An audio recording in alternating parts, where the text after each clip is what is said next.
Everybody, this is Asiel and I'm making this quick video for you guys. This is to pretty much share with you guys my personal beliefs on Besom or a Witch's Broom, and to show you guys and tell you guys how I ended up getting my personal Besom. So, in many traditions and in many religions, sweeping the floor of negativities of negative energies is one of the major rituals, or it's one of the rituals, no matter what religion or tradition it is. For many of you who are watching me, you probably have come across the Witch's Broom. If you have practiced Wicca, or if you have practiced any form of witchcraft, you have come across or seen or heard or being aware of something called the Witch's Broom, which in witchcraft language or lingo is called the Besom. So the Besom is the broom that is used to sweep away the negativity, any negative energy for cleansing anything, and it's used to sweep the ritual space, the ritual area in which you are going to do something magical in, or that you're cleansing your house, or that you're cleansing a space or whatnot. In Orisha, in the religion of Orisha, in Santeria, in Lukumi, I'm not sure about Candomblé or any of the other African diaspora religions, but in Orisha, in Cuba and Santeria, we do use a broom. We use something called escoba de palmiche, or palm broom, and I'm gonna try and find a picture and post it somewhere on the video so you guys can compare and you can see.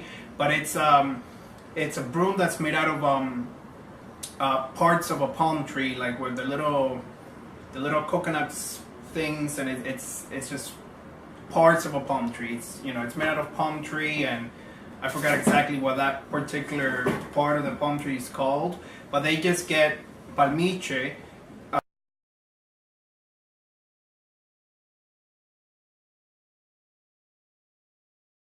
which is like I said, like a palm tree, and they make a broom out of that, and then they used to sweep, which is what the slaves used to use. So there was nothing really magical about that particular broom. It was just simply the broom that the slaves were able to make and use, and then from there on it carried on to continuously use that particular broom. I don't use that broom. I don't use that type of broom, mainly because I don't find it appealing. I don't think it looks good. And I like my Besom, and I like my personal Besom. In Lukumi, in Orisha, the broom is just simply called escoba, or which means broom. In witchcraft, it's where it's called Besom. Okay, so the Besom is used to sweep the area, to sweep your house, to cleanse. If you want to roll your coconut, if you're using something like Lukumi tradition, which will be rolling a coconut and whatnot, that's what you would use the Besom for. The only reason why I'm making this video is to tell you guys, because a lot of people, and it's okay, a lot of people use their particular their broom from their house, and the same broom that you're sweeping your floor with, etc., etc. And as anything in magic goes, anything in spirituality goes, I'm a firm believer that you should have things, which a lot of you will agree with me, you should have specific things for religion and specific things for your house. If you have no other option and all you have is your house broom, then use your house broom.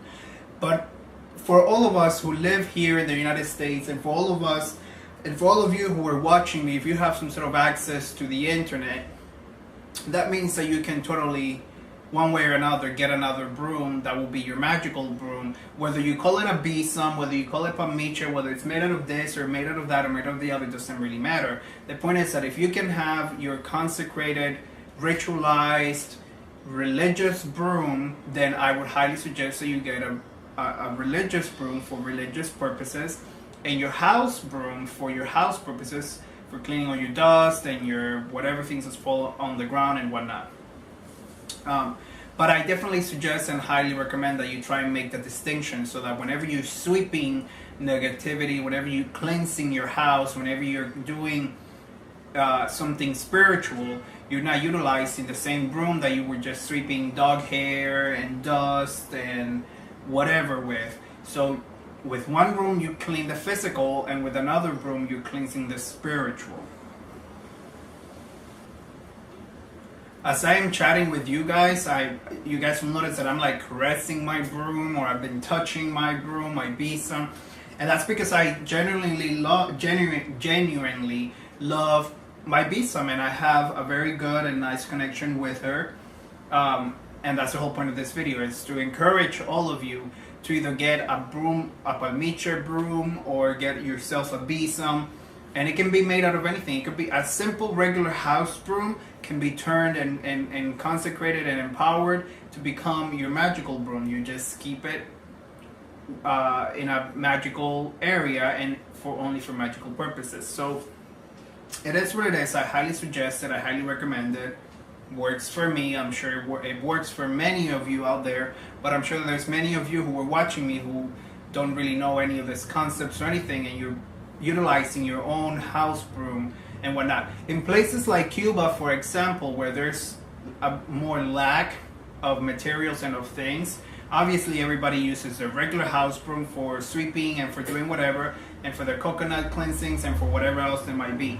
But when they do have to use a palmiche broom, people will go out of their way to find a palmiche broom, and usually, honestly speaking, you'll find it behind the front door, and that will be used as a protection charm, but that's a whole other story. So the next part of this particular video, this is just me ranting and telling you guys a few things, is to tell you guys how I ended up with this particular besom, with this particular broom, which I've had for several years now, and which is pretty much my lifelong besom. I don't see myself using any other besom, any other broom. I love this one and whatnot. So how did I end up with this besom? Many years ago, I was living in Rochester, New York. I moved back to Rochester, New York from living here in Florida. And I found this thrift store. It was like an indoors marketplace type of thing, like an indoors thrift place. So it was like a big place that had a bunch of little thrift stores inside, like little cubicle type of things, you know, like little spots that people rented out, and they all had their thrift store things and whatever, a bunch of antiques and stuff like that. So I was walking around that store, and as I turned towards the far end of the store, when I reached that side, I remember that I saw the besom. I saw Magdalene, that's her name, Magdalene. I saw Magdalene hanging from in one of the little stores, in one of the little walls of a store, and I literally ran. When I saw that broom from like over there, I just screamed and I ran to the broom, and I was like, oh my god, this is my besom. I love her, I love her, I love her. Amazing, amazing. I fell in love with her the minute that I saw her, and I was just dumbstruck at how beautiful I thought, you know, to me the besom is just a beautiful, unique work of art, and if I can ever meet the person who actually created the besom, I would just be ecstatic. But anyways, so I ended up seeing her, and I ran to her. Like I said, I screamed because I'm very, when I see something that I like and that it catches my attention, especially something that's religious, everybody that knows me knows that I go wild. So anyways, I ran to her and I saw her, and I was like, oh my god, this is exactly what I was looking for. It's exactly what it's me. It's me from the last bristle to the top of the shaft. It's all me. I love this entire besom. So I saw her there, and she had her price tag. I don't precisely remember what the price was right now, but I'm gonna say it was probably somewhere around 40 or 60 bucks, which I thought was very reasonable considering, you know, the broom itself. I thought it was amazing. And I remember that day I held her in my hands, and I was just like, oh my god, I really want this broom, I really want this broom.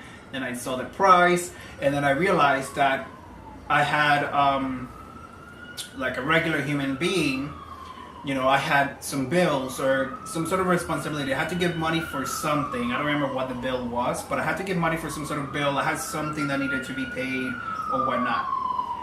knowing myself, of course, I stopped and I just simply said, okay, am I going to be responsible, or am I just going to be compulsive and buy the broom? Or, you know, am I going to be responsible and pay my bill, or am I going to be compulsive and just buy my broom and I'll figure everything else later on?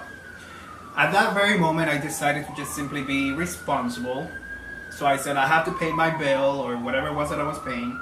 I have to pay for this thing so that I can just get it out of the way, and I'll come back for the broom. I'll come back for my besom later on.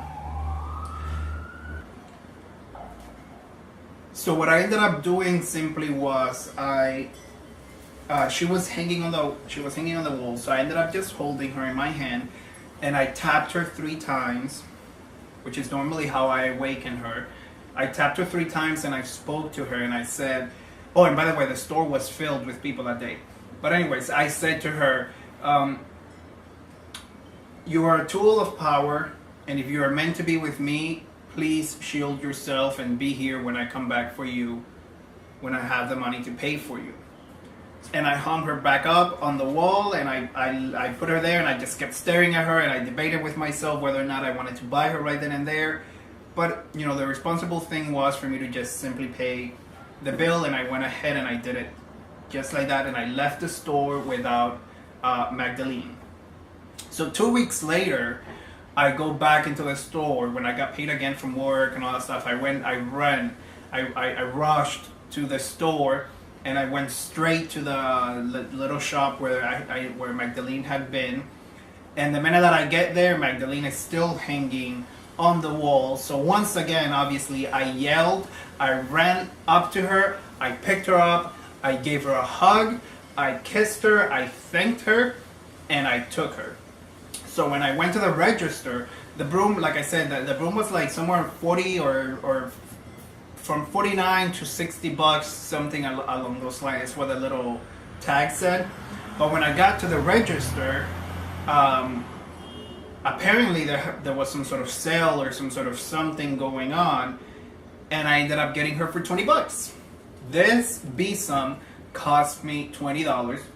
Thank you very much, Magdalene. And then immediately, I mean, when the lady rang her up, I just couldn't believe it, you know. So I was like, $20. I cannot believe it. Was, I think I ended up paying like 21 something, you know, with the taxes or whatever. I think it was like 21 something. But I just couldn't believe it. And immediately I got home. I ended up cleansing her, consecrating her, naming her. Her name is Magdalene. The name just popped out. She gave me her own name. Her name is Magdalene. She has been called Magdalene ever since. And that's pretty much how I ended up with this particular besom. And that was my story. I'm in love with this besom. I've been in love with this besom. That's how I ended up gathering her. You know, your experience may be different, but I highly, highly suggest that if you are someone who is spiritual and you're someone who is in whatever tradition of spirituality, that you get yourself some sort of magical broom or spiritual broom that is only for spiritual purposes, for you to cleanse your house. This goes beyond traditions, this goes beyond beliefs, this goes beyond whatever. This is not, I don't care what you guys believe in. The point of this video is for me to share my story, how I ended up with mine, but to encourage you guys to make a distinction between your regular broom and your magical brooms, for when you're sweeping physical things and from when you're sweeping spiritual things. So go out, get yourself a broom, go out and make yourself a broom, become creative, do something fun. Magic and witchcraft and spirituality and all these things and life, it's about what you decide to do with it. It's about what you decide to do for yourself. So make yourself a broom. I went through a long time that I had a makeshift besom, which I don't even know exactly what I ended up doing with it, to be honest, because I probably gave it away to somebody and I just don't remember who. But make distinction between your physical tools and your magical tools. That's me. That's what works for me. May not. I don't know if it'll be what works for you, but I highly just want to encourage you all to do it. In my house, in my temple, in my lay, in my group, the people that come with me, everybody has seen the besom at some point or another. The besom has been used for one or another ritual, whether it has been an Orisha ceremony or whatever, or spirits or Wiccan or magical, or the broom is used often, and besides my personal use of it, and I highly suggest it as one of the tools that you should all start trying to see if it works for you. And if it works for you, I highly encourage that you continue using your Witch's Broom, including for things like magical travel or like astral travel. Any type of meditative. You can always use the broom to be your bridge to the astral realm and whatnot. So that's the point of this video. Thank you guys so much for watching. If you would like a house cleansing with me or done by me, please contact me. If you would like any type of cleansings or workings done by me, please contact me. If you would like some sort of tarot card reading with me, please contact me. Any type of, any of my things, you can always contact me with any of your questions, with any of your concerns, any of the workings that you might need. I'm very strict about some of the workings that I do and some of the workings that I do not do. As you all may know by now. Please remember that I do run a temple that is open to the public, and that I try helping out the public as much as possible. I accept all forms of donations and offerings. So donations of money, donations of books, donations of materials, donations of clothing, donations of just about anything that you can imagine. I'll probably accept it, and I tend to keep some of the things for myself, some of the things for the temple, and distribute other things to the people that are around me, the people, neighbors, and I move everything. Anything that is donated to me, I try and move it, and I try to work it into continuing to help my temple and continuing to help my personal mission in life and whatnot. So please do send me your comments and your concerns and your topics for future videos and everything. I love making the videos. I love chatting with all of you guys. Hit me up if you want to do if you want any type of reading or any type of working from me, including, remember, all the classes that I'm doing, the private classes. All the classes with me are privately done from now, or have been privately done from a while ago. So it will be a one-on-one basis class. You and I decide when to do the next class, and etc, etc. So thank you guys so much for watching. I hope you have learned something new in this video. I hope you have enjoyed listening to me speaking, and I will see you guys in the next video that I make. Ache, ache, ache, do. Bye, you guys.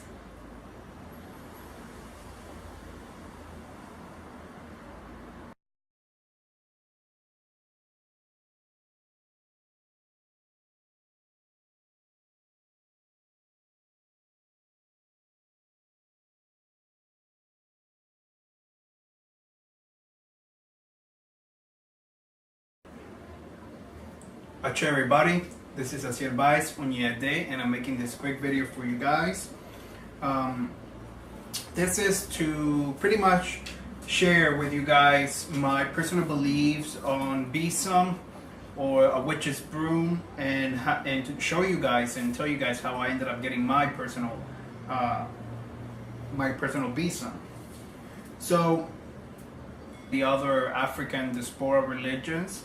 But in Orisha, in Cuban Santeria, we do use a broom. We use something called escoba de palmiche, or palm broom. And I'm going to try and find a picture and post it somewhere on the video so you guys can compare and you can see.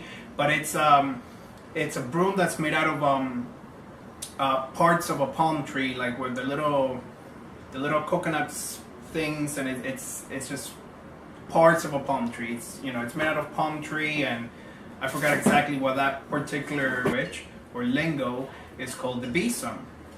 So the besom is the broom that is used to sweep away the negativity, any negative energy that's for cleansing anything, and it's used to sweep the ritual space, the ritual area in which you are going to do something magical in, or that you're cleansing your house, or that you're cleansing a space or whatnot.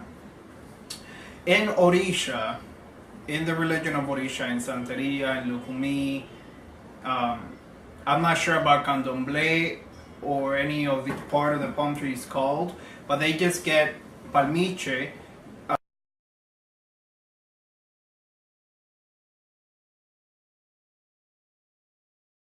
which is like I said, like a palm tree, and they make a broom out of that, and then they use to sweep, which is what the slaves used to use. So there was nothing really magical about that particular broom. It was just simply the broom that the slaves were able to make and use, and then from there on it carried on to continuously use that particular broom.